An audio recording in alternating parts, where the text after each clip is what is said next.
Hi there, and welcome to another edition of NOYO Knowledge. Today is May 31st, 2020, the last one for the month of May. But stay tuned because we have more NOYO Knowledge coming at you in the month of June. So we will be continuing our guest talks all through the month of June, in which we will have 4 great guests, but you're going to have to come and check us out in order to see who each of those are. All right. I also want to remind you that we are streaming this live on Facebook Live from our NOYO page, and you can ask questions in real time by typing in questions, and then we will see them and we will ask them to our presenters. Likewise, we are also on our NOYO Zoom chat, so if you are part of the NOYO Zoom chat, feel free to click the chat icon at the very bottom of your screen, and you can chat and type in real questions, in which we'll ask our presenters in real time as well. Also, would like to mention that you can check out all of our past NOYO Knowledge sessions on our website and our our YouTube page. If you just go and type in Northern Ohio Youth Orchestra or NOYO into YouTube, you can see all of our NOYO Knowledge talks. Also, want to extend out a heartfelt thanks to all of our donors who donated to the Toast of NOYO and who donate to NOYO regularly. We could not do what we do without you, so thank you. And if you'd like to make a donation to the Northern Ohio Youth Orchestra, all you've got to do is go to noyo.org, www.noyo.org. And if you look at the right-hand side of your screen, once you get to that website, there's a big red button that says donate, and you can even do so anonymously. So if you'd like to donate $1,000, $5,000, $100,000, or even $1 million, you can do so anonymously. You can be like the great Clark Kent for NOYO, and no one would know who you are except our heartfelt thanks would go out to Clark Kent. So with all that being said, I would like to welcome our very special guest today, Mr. Gavin Van Winkle-Bright. Thank you, Gavin, for being here.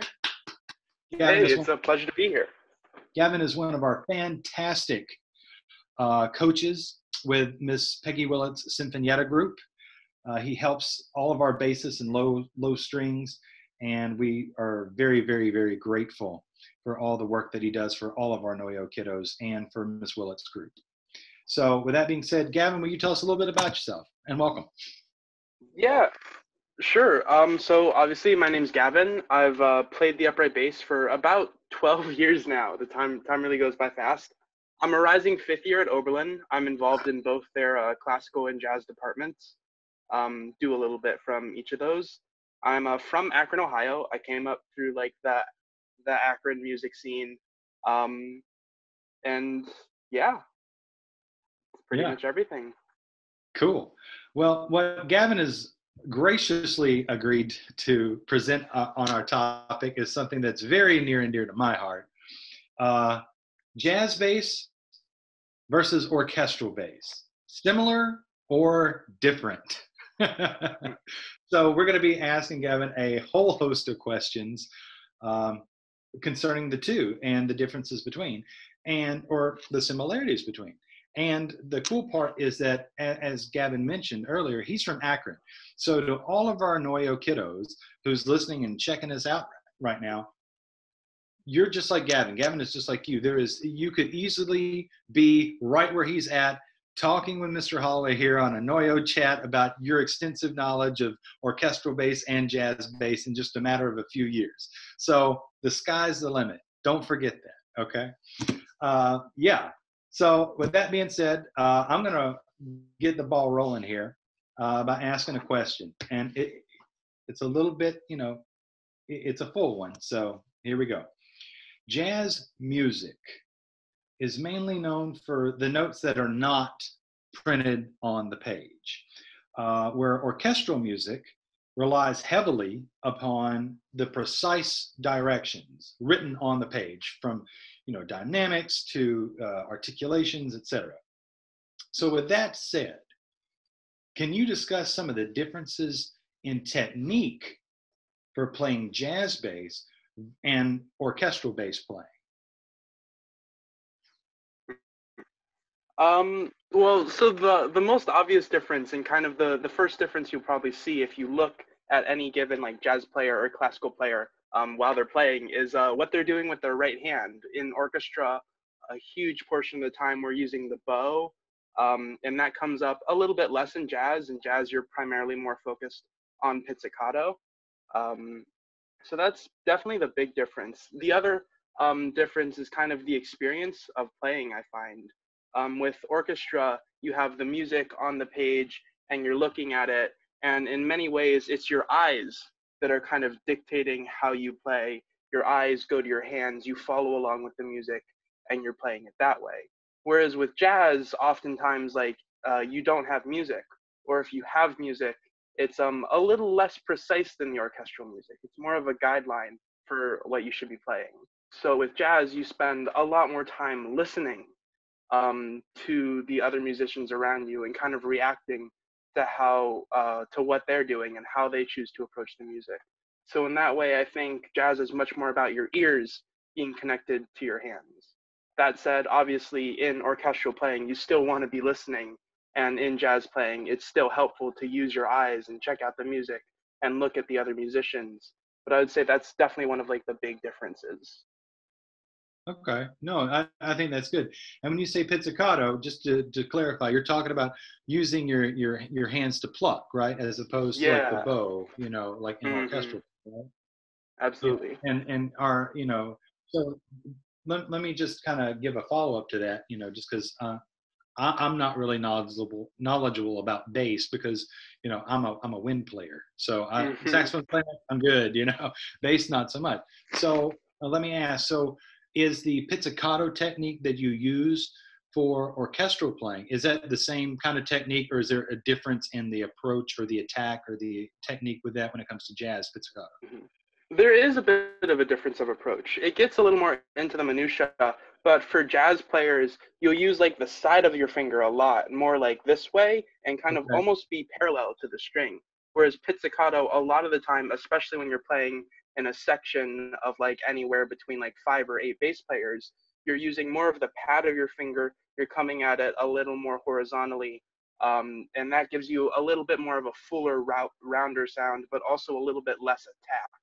Whereas Oh, with jazz, you want more of a front to the note because you're playing such an important role in the rhythm of the music.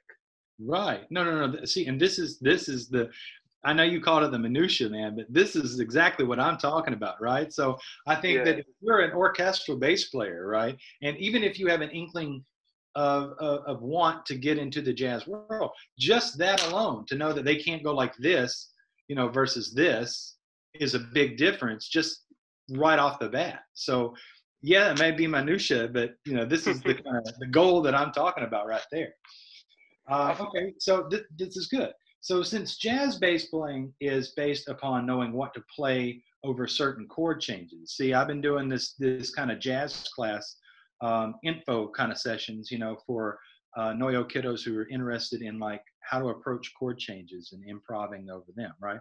So since jazz bass playing is based upon knowing what to play over certain chord changes within a piece, what level of music theory do you need to know in order to correctly walk bass lines over those given chord changes in from everything from a 12 bar blues to all the things you are? Hmm. Well, I'm a firm believer that you can really get started at any level of theory, even if you're like looking at the sheet music for the jazz and it says, oh, this is a G chord here, and you just play a G the whole time. That's still plenty to get you started because there's so much you can do in terms of the rhythm, in terms of how you interlock with the band. But that said, theory is kind of, it's a lifelong process. You can always be learning more.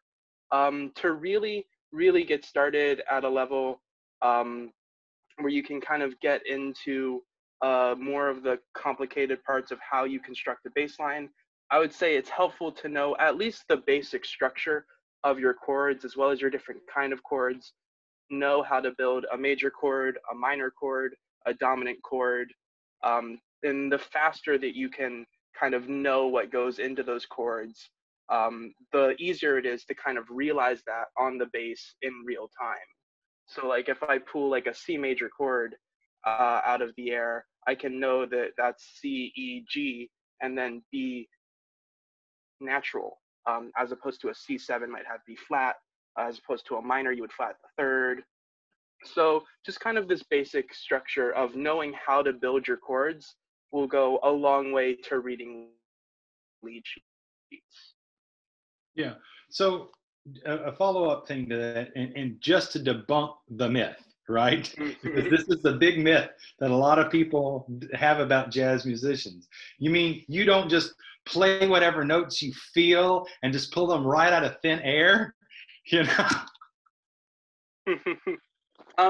Like all good myths, there's a seed of truth. I do play the notes that I feel, but I don't necessarily pull them out of thin air. For example, if I know the chord is like a C major chord, I might play a note that exists outside of that chord to create tension, to interact with the music. Or I might just want to stick within the chord and really lay down a nice texture for the soloist to play over. So while you do kind of want to be able to feel the notes you're playing, you don't want to just be entirely making them up. You want to be able to know what notes you should be playing, if you will, so that you can make informed choices about when you choose to not do that. There you go. That I think that's a fantastic answer to that. We have a question here from the chat. So here's a real-time question. How do you approach being a soloistic player for both jazz and classical? Those are two very different worlds. For solo classical bass, it's a lot of studying with a private teacher. It's a lot of listening to repertoire. Bass is a little tricky because we're still kind of young as a solo instrument. Violins have been playing solos for hundreds of years, and bass doesn't quite have that history. So I draw a lot from repertoire from other instruments. The Bach cello suites are kind of like the staple. Everybody puts those on every instrument, but they work really great for bass. And it's very much about mastery of the bow and having a very strong understanding of musicality and phrase and how you shape the line of what you're playing. As opposed to with jazz, a big chunk of it is kind of learning the tune, if you will. To solo in jazz, you really need to feel comfortable with the chord changes that you're trying to play over. And the more time you spend with those chord changes, the more you can kind of hear them without being able to think about it. Obviously, in the beginning, you'll want to think like, oh, I'm playing this chord and it goes to this chord. But after you spend enough time with it, you start to just be able to kind of do that instinctively and not have to think about the chords. One thing I notice, and especially I'm super guilty of this, is in jazz solos, people want to play very complicated stuff, especially as a bass player. Like you hear these saxophone players and they're ripping 16th notes at like 300 beats per minute, and it's absurd. Yep. Like they're playing a 20th century instrument. We're rocking the 18th century wooden strings. So to any jazz bass players looking to solo, I would say to really play the melody, really sing something simple and pretty that goes over the chord changes. And then as you kind of get deeper into the solo and as you get more experience, you can build on that. But that's always going to be what you want at your fundamental level, is a nice, simple melody. The bass player Charlie Hayden was a really fantastic kind of person known for that. And his music is something that I always like to go back to when I kind of lose sight of playing just that simple melody. Man, yeah. I mean, I love me some Charlie Hayden, right? Yeah. And I have been revisiting Liberation Music Orchestra, believe me, right? Mm-hmm. So, man, you could just listen to those albums right now in the present pause moment that we're in, and they really resonate, man. So yeah, definitely love Charlie Hayden. But we will get to Charlie Hayden and other bass players in a minute. Mm-hmm. So, okay, Gavin, did you personally start playing orchestral bass or jazz bass first? And when did you approach the other style from whichever one you started out first? I started playing orchestral bass in the 5th grade, Okay. um, and I was really lucky, and that kept me going for a while. It was a lot of fun. The bass was still super new, and that kept me busy. I was super lucky that my middle school happened to have a jazz band, which not a lot of middle schools do. So I auditioned for the jazz band and got in 8th grade, and I had no idea what I was doing. Um, so I spent some time studying there, and then when I got to high school, I joined the jazz band again and really started kind of digging into the jazz music. But really, the large majority of kind of like my first 3 years on the instrument were orchestrally focused. Okay. Okay. So you went with that, and because your school had the opportunity Hmm. to for you to potentially join the jazz group, you probably just thought like, hey, here's another outlet for me to play, right? Absolutely, yeah. So there you go. So if there's any NOYO kiddos who's listening, um, and you're lucky enough in your middle school, or frankly, if you're in high school right now, there's lots of high schools that have jazz bands. It's worth it just to give it a shot. You know what I mean? Because you'll Hmm. probably learn something that you wouldn't have on the other end of things. So there you go.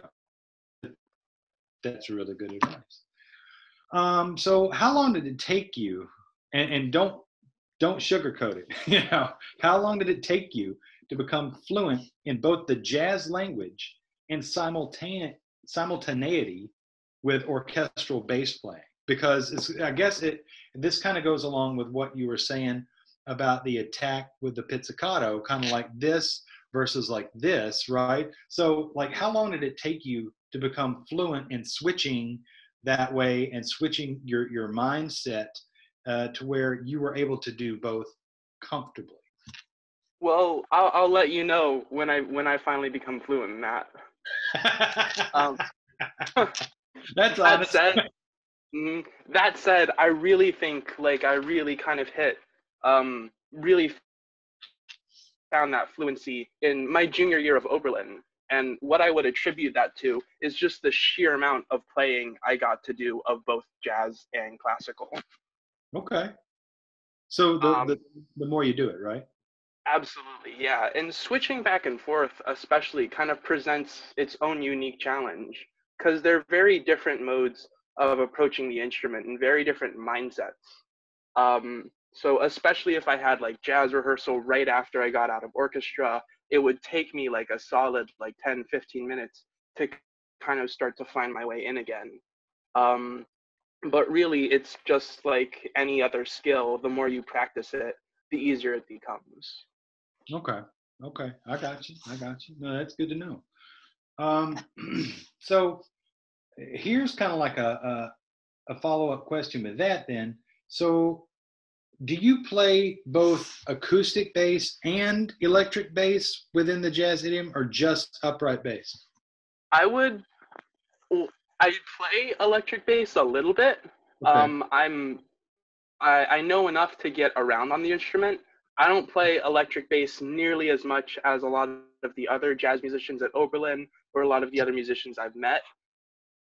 Um, in a lot of ways, they're very different instruments. The neck is totally different. The left hand, right hand experience is totally different. Um, And while I really love the electric bass, I just haven't necessarily taken the same amount of time I have to play on upright. No, no, no. That said, I think it's a No, mhm. go ahead. You finish. Oh yeah. That said, it's a super valuable skill, and like the more versatile you are as a musician, just the more cool stuff you can do. No, totally. It just made me think, honestly, because you were talking about how it took you like 10 or 15 minutes to switch from, orchestral bass Mhm. playing to jazz bass playing. I was thinking like, well, I'm assuming that that would be from like upright to upright, right? But I was thinking like, what if you were, Absolutely. yeah, but what if you were going from orchestral upright bass playing to electric bass playing for a jazz band? Like if it goes from upright to upright and the transition is about 10 to 15 minutes, how much longer do you think it would be for jazz bassists to go from orchestral upright playing to electric bass playing, since they are so different? Ooh. Well, personally, I think I play electric bass like an upright bass player, so I don't quite have the same level of fluency with the instrument. So at least for me, I know if I have something with electric bass that I need to be doing, I'm usually warming up and getting a feel for the instrument at least 20 minutes in advance. Gotcha. But again, that's a very personal number. It depends on how much time you spent with the electric, and how comfortable you are with each of the styles of music. Right. We all can't be Stanley Clark, right? In concert, where No, you know, if only. strum like this big upright, and then you're just like bing, bing, bing, school days, you know. So, right, we can't just, Hmm. yeah. So that's the reason I ask, is because I've seen him do it, and I know quite a number of bass players. I'm like, man, that guy's got skills to be able to switch back and forth so fast, you know. So Yeah. that's one of the reasons I was asking, you know. So that's good to know, though. So it's everybody's number is just a personal number. Absolutely. And it's really kind of a journey of mastering two different instruments. While there's a lot of like overlap, they really are two different instruments. Right. No, I agree with that. Um, so, okay. Do you believe that playing both jazz and orchestral music as a bassist presents a healthy balance in order Oh, to do both? absolutely. Honestly, there's a lot of times, and this might be a little smug. There's a lot of times where I feel like I'm getting to see the full picture, whereas my colleagues that only play jazz or only play orchestral aren't quite getting everything that like they necessarily could be. Um, I think even just the act of improvising in general challenges a musician so much in ways that you don't find in like playing written music. Um, and at the same time, orchestral music really gives you, really challenges you to be aware of all the little details and to kind of grind out that minutia and that absolute technical mastery over doing tiny changes on the instrument. And your sight reading. My sight reading improved vastly by through orchestral playing, and I know especially for jazz musicians, sometimes reading is something they can struggle with. Yeah, and I mean not only that, but I mean uh, I know from coming from both worlds as well that the way that it's printed on a lead sheet isn't necessarily the way it's meant to be played. Hmm. You know, so like there's a lot more freedom of expression for the melody, for the actual melody, if you're playing all the things you are, for instance, because that's like half notes, whole notes, and quarter notes just in the first line, you know. Dun, dun, dun, dun, dun, dun, dun, dun, dun, dun, right? And I mean, nobody plays it that way. They're like dun, No. bum, da, da, da, da, ba, da, dee, da, da. So there's seeing what's written for a jazz chart like that, especially in a combo situation, right, as opposed to a big band situation, and seeing the part that's written orchestrally for a bass, which you have to stick to the exact rhythm. Something that would tell me that that is just, you talked about sight reading. That's a whole different world too. Like shifting that mindset. Like no, no, no. I have to follow every rule to the nth degree when I'm in orchestra because it meshes with the exact same amount of time that I'm holding this note with that section versus this section, as opposed to just kind of having that freedom, right? Absolutely. Absolutely. It's Yeah. funny, So sometimes in orchestra, if I've been playing too much jazz, I'll do like a little ornament that I wasn't thinking about, just because I'm used to tossing those in there, and then I'll hear it and it doesn't line up with everything else, and I'm like, oh, don't do that again. sorry, It's it's the jazz basis. You mhm. know? No, that's great. That's great. And I've been very guilty of the same, so don't feel bad. You know? It's easy to um, do. it really is because I guess that's the thing that if I could just take a minute to here, and I'm sure you'll back me up on this, It's not that we're trying to be cute. It's not that we're trying to be funny. It's not that we're trying to be seen. But if you're a jazz-minded person, you just throw in those ornaments or those little gruppettos or those turnarounds like and not even think about it. It's almost as it's just like breathing. It just happens. You're not meaning to do it. It's just that your fingers are just used to kind of doing those things. Absolutely. And it's actually to kind of cross the bridge to classical, it's very similar to what great Baroque musicians do, or musicians versed in early music. There's a lot of similarities between the approach of Baroque music and bebop. Just give me an So Alberti those bass. same kind of ornament. Absolutely. Give me some Charlie Parker licks over those Alberti bass and we'll be good. Oh, all right. So, Gavin, what advice would you give bass students right now who are like in middle school, who are in high school, who are looking to become more versed in both jazz and orchestral playing? So let's say that, you know, you have a middle school or a high school kiddo who's playing bass and they're in the jazz band, but like what you alluded to earlier in the discussion, they're just kind of holding down those roots. They're like G, G, G, G, C, C, C, C, G, G, G, and they're doing that, but they want to get better. So, and they want to be good at both jazz bass and orchestral bass. You know what I mean? So what advice would you give those current bass students? I think the number one piece of advice I would say is to just take as many opportunities to play as you can.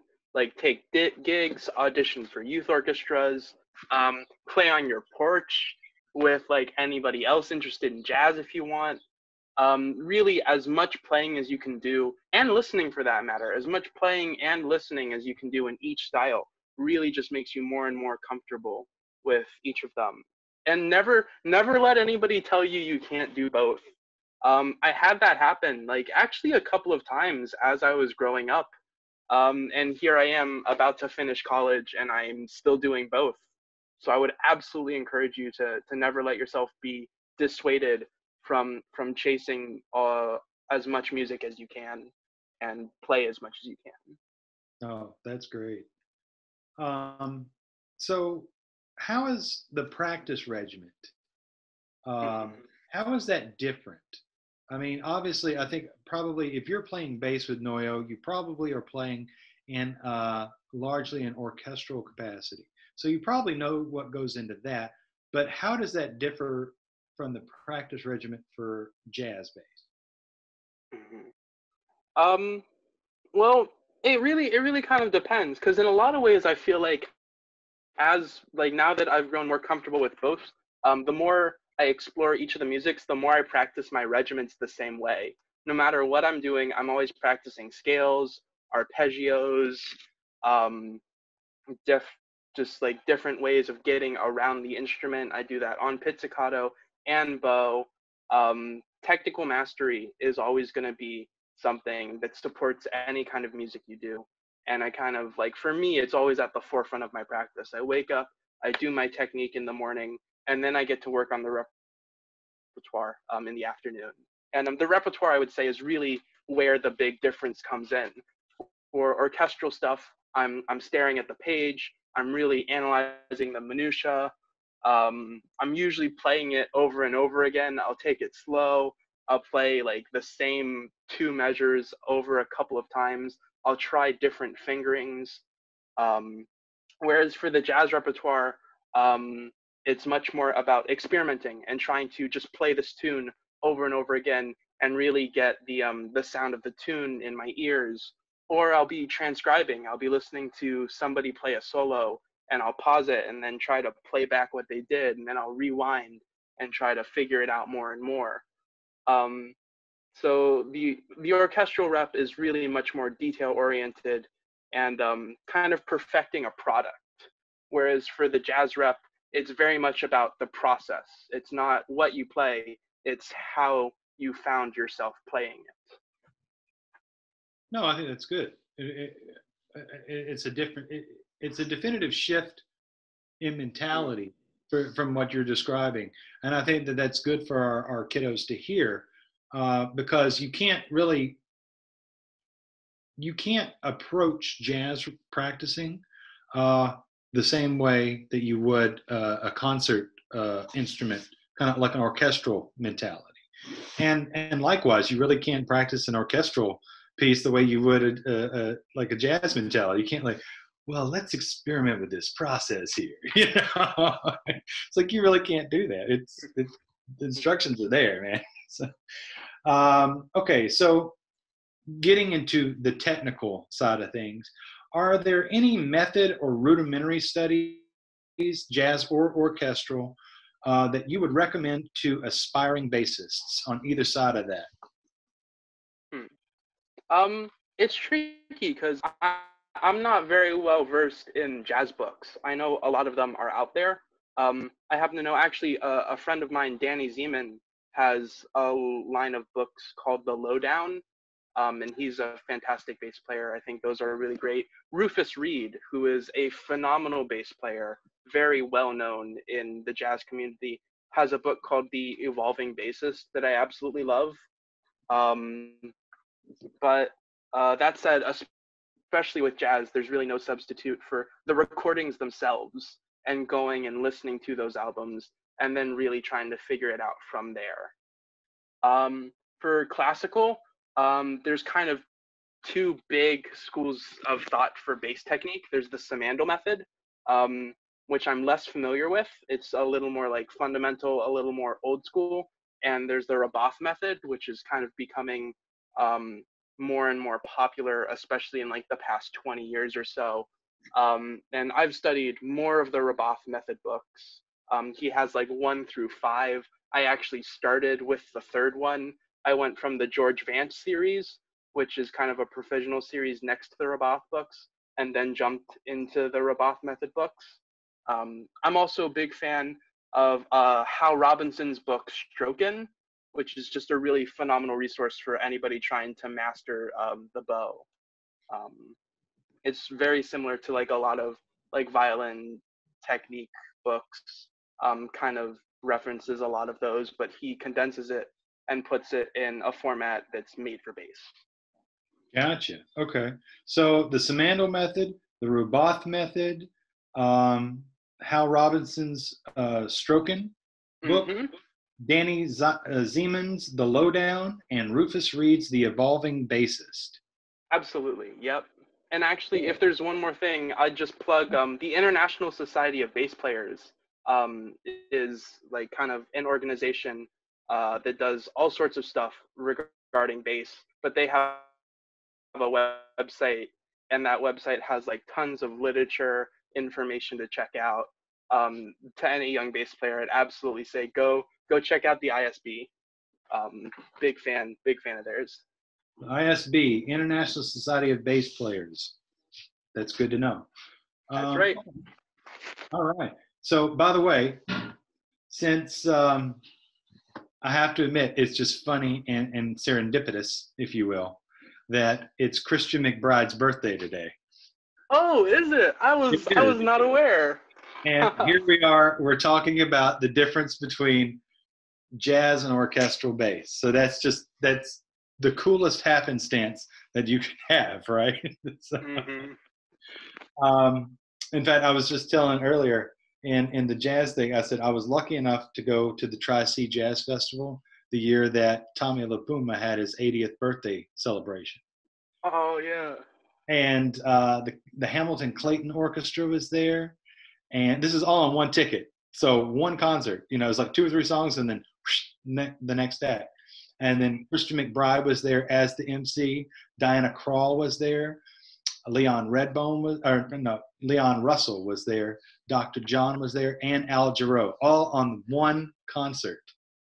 And I was just felt so lucky because Christian McBride brought out his bass, and John Clayton brought out his bass, and they were doing a duet of Splanky together right there. No backs, just 2 basses, cut head session, and it was great. So I think Christian won, because it's his birthday. Why not? We'll give it to him, right? So, that being said, since obviously I'm a huge jazz fan. You know, I've committed to like the last 30 years of my life to this. I am curious to know who would be your top 5 essential jazz bass players that you would tell aspiring young jazz bassists that they must check out. All right, I'm gonna stick old school here because this might be presumptuous, but I think Christopher McBride would agree with me that cats need to learn. They need to study the history. They need to know those old players before they kind of jump to the Absolutely. modern day. So I think Paul Chambers is an easy number one for me. Everybody has wanted to sound like Paul Chambers in the history of jazz bass. It's Mr. He's PC. really fantastic. Yeah, Mr. PC. If you've ever heard the song by John Coltrane, Paul Chambers is Mr. PC. That's right. Yeah, and that said, easy number two, Ron Carter. He's just been, I think he is the most recorded jazz bass player. Just really a phenomenal force, still on the scene, just kicking it. Just an absolute master of the instrument. God, yeah. Number three is a personal favorite, Ray Brown. I think is just a really phenomenal bass player. His quarter note and his feel of time is so remarkable to me, and I can't get enough of him, especially in conjunction with Oscar Peterson. That's Yeah. just really one of my favorite groups. That swing central right there. Truly, absolutely. Number four is a little bit of a guilty pleasure. He's maybe a little less fundamental than the others, but Scott LaFaro was a huge inspiration to me for his work with the Bill Evans Trio. And he was kind of one of the first to kind of take the bass away from quarter notes all the time. He was very interactive with the other musicians and really kind of started to play jazz in a manner very similar to chamber music, in that he would like play counterpoint almost and react to Bill Evans's lines. Yeah. So Scott LaFaro is a huge favorite, big inspiration. And then for number five, I would say Jimmy Blanton, for his remarkable work with Duke Ellington, and he was really just a pioneer on the instrument. God, yeah, Jimmy Blanton, man, those duets that they used to do. Yeah. Oh my goodness, the duets. The Sophisticated Lady track is and Pitter Panther Patter. Man, yes, that's what I'm talking about. I would actually have traded. I'm going to say, I don't know, you might shoot me for this. I would have put Charlie Hayden in Ron Carter's spot because I just love the earthiness of Charlie Hayden, man. Just that dude can drone like nobody's business for like the ends of the earth. You know what I mean? And it's a bold claim, but I can respect it. Yeah, and I mean, and when it comes to soloing, now he just opens up this. It's like a flower. Like you get this pod, and he's doing all that drone and stuff like that behind Ornette and Pat Metheny, whoever, you know. And then you get his solos, and it just blossoms like this, man. I love Charlie Hayden. I do. Yeah. So he is probably my favorite bass player. So when you said Charlie Hayden, I was like, oh man, that's cool. Yeah. So if you don't mind, I also want to plug just a couple modern bass players. Sure. Christian McBride obviously is phenomenal. Ben Williams is another favorite of mine, just a really phenomenal bass player on the scene right now, as well as Linda O are just great bass players who are kind of really active in the scene right now.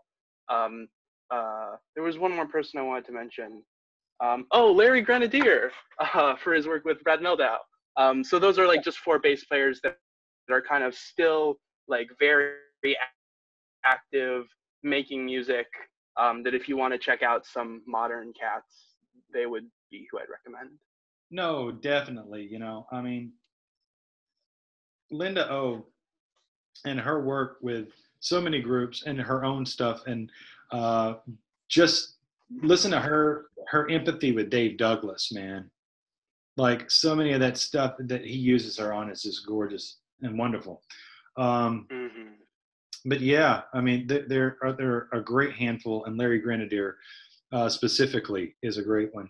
And I want to touch on one thing before we wrap this thing up. You were talking about the interplay and almost counterpoint that LaFaro had with Bill Evans, right? Like on Autumn Leaves from Portrait Jazz and stuff like that, where they just kind of break away from time and motion stops playing the drums. And it's just like, and then there's this like call and answer in almost like lightning round fashion.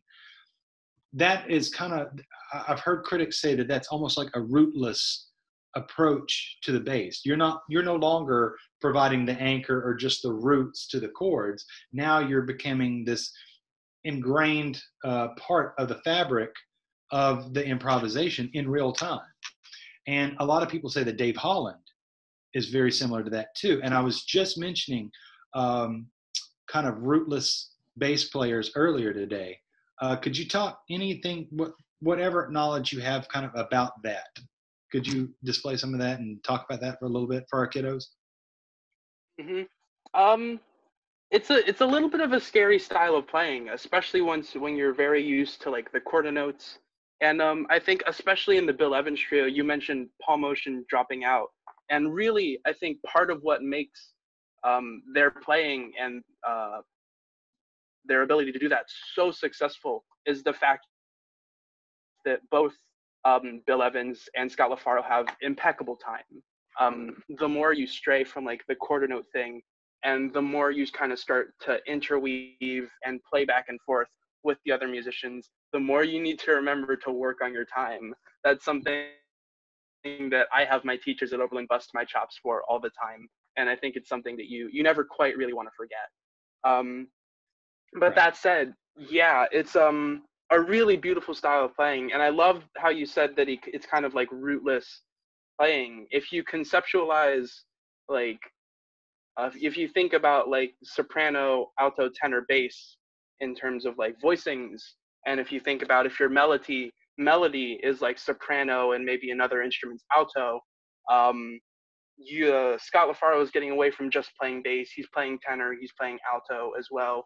He's kind of traveling up the staff so that he can just kind of have a little more interaction with the melody.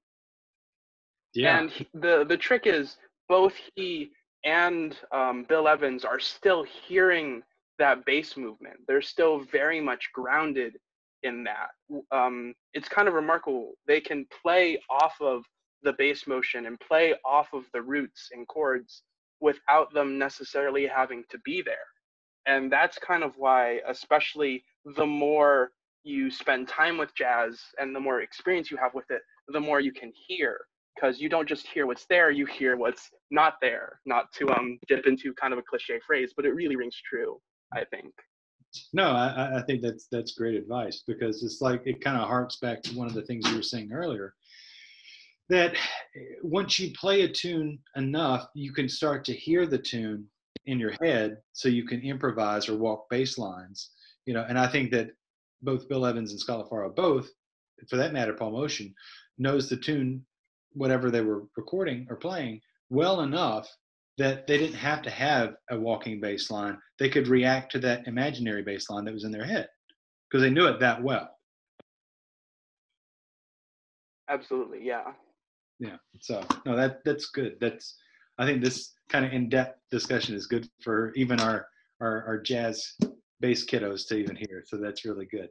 So I have one last question, and I love ending with this question because it makes people really think, right? So, go back in time to Akron when you were just like in middle school and you just joined the jazz band and you figured out like, whoa, I don't exactly know what I'm doing here, right? So that feeling, that snapshot in time. What is one piece of advice current Gavin would go back to that Gavin and say, yo, dude, this is Gavin from 2020, right? This is what you need to know. What one piece of advice would you give yourself about playing both styles of bass, knowing what you know now?